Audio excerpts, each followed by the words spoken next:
Google held its Made by Google event, which is where it unveiled an upgraded Pixel 10 lineup, a smartwatch with a brighter screen, and a lot of updates, a lot of AI updates. So I'm going to show you guys all the different things that were shown at the event. So Morgan's going to flip through those as I'm talking about them. So let's start with Google's next gen foldable, the Pixel 10 Pro Fold. It comes with an IP68 rating, which makes it the first foldable that's dust tight and protected against continuous submersion in water. The phone has a 6.4-inch cover display, and the inner screen will still be 8 inches. Pixel 10 Fold comes equipped with the company's upgraded Tensor G5 processor and Qi2 wireless charging speed of up to 15 watts. The 10 Pro Fold starts at $1,799 and will be available in silver and green. It will be available in stores on October 9th. If that's too pricey for you, next is the Pixel 10 Pro and the larger XL. They look identical, and they come with the same 6.3-inch and 6.8-inch display, along with the unchanged 16 gigabytes of RAM. Now, the major differences in the 10 Pro and 10 Pro XL comes with a Tensor G5 chip, and it is supported for Qi2 wireless charging. Now, the Pro XL supports charging speeds of up to... Oh, is it Qi? Oh, okay, fine. Qi2 wireless charging, my bad.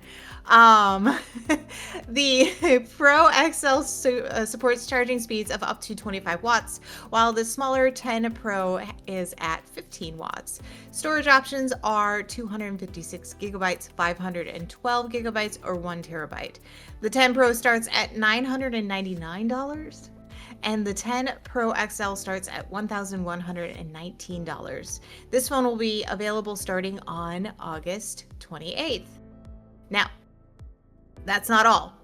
Google also showed off its Pixel Watch 4. The new smartwatch has a lot of upgrades, including a dome display that allows for 10% more visible screen space and 16% smaller bezels. It has a longer battery life for 30 hours of use on the 41 millimeter model and 40 hours on the 45 millimeter version. The device starts at $349 for the 41 millimeter Wi-Fi model and $449 for the LTE, while the 45 millimeter version starts at $399 for Wi-Fi and $499 with the LTE. The watch will be available on October 9th. And another product Google unveiled was the improved Pixel Buds. Now, there are two versions shown. One is the Pixel Buds 2A, which costs $129.99. It comes with Google's Tensor AI chip, a replaceable charging case battery, active noise cancellation, and support for Gemini AI. They also come with transparency mode, which lets you hear the environment around you while maintaining noise cancellation.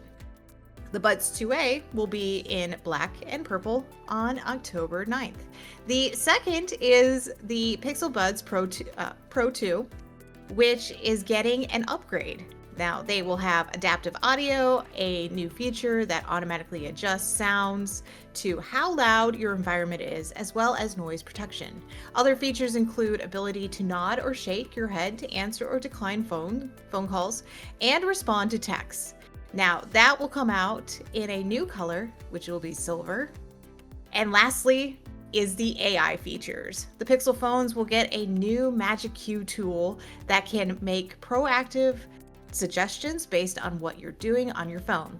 AI is also added directly into the Pixel Pro and 10 Pro XL's cameras, which will refine the detail of zoomed in photos.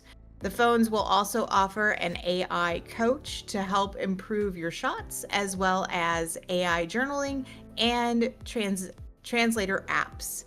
Now, as for the watch, Google added a new AI-powered health coach, so you can get all of your stuff if you're out, like, jogging, running, doing the gym stuff, or if you're like eating healthy, that way you have somebody that's just right there on your watch. So, what do you think of the products shown? Do you think it competes with some of the bigger names like Samsung and Apple? Let us know. I'm still gonna stick with my Samsung. You know, I'm a That's Samsung girly. I'm an Android girly, and with that being said, it's very interesting to see how all three of these big names, with it being Google, Samsung, and Apple now, specifically um, with their watches, they're bringing out new health coaches with them. So it's interesting to see that they're obviously competing in that watch health coach area right now. I just feel like we're getting a little ahead of our price range here, and we've talked about this before about how we feel that phones are just getting more and more expensive, and it's going to be really difficult for people to actually pay for these. I think it's going to be one of those things where we see people taking longer and longer to upgrade to their newer devices. I understand it Yeah. is a portable computer. It is our main form of communication with people. Like it is our cell phones are very important devices in our everyday lives. However, you know, there's also the side of like, well, this is common. This is normal. Like these devices are part of and integrated into everyday life. So that should also kind of mean, they're not luxury items anymore. You can have No. fancier models, but it's not necessary.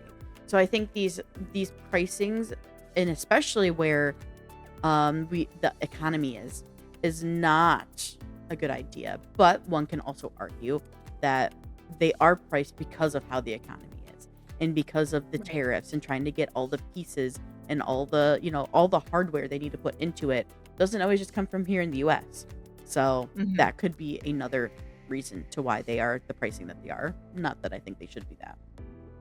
I think they're going to have a hard time competing, but then again, people might dip this way because they may be a little bit cheaper than a Samsung or an Apple phone, because we all know that Apple and Samsung have a little bit more expensive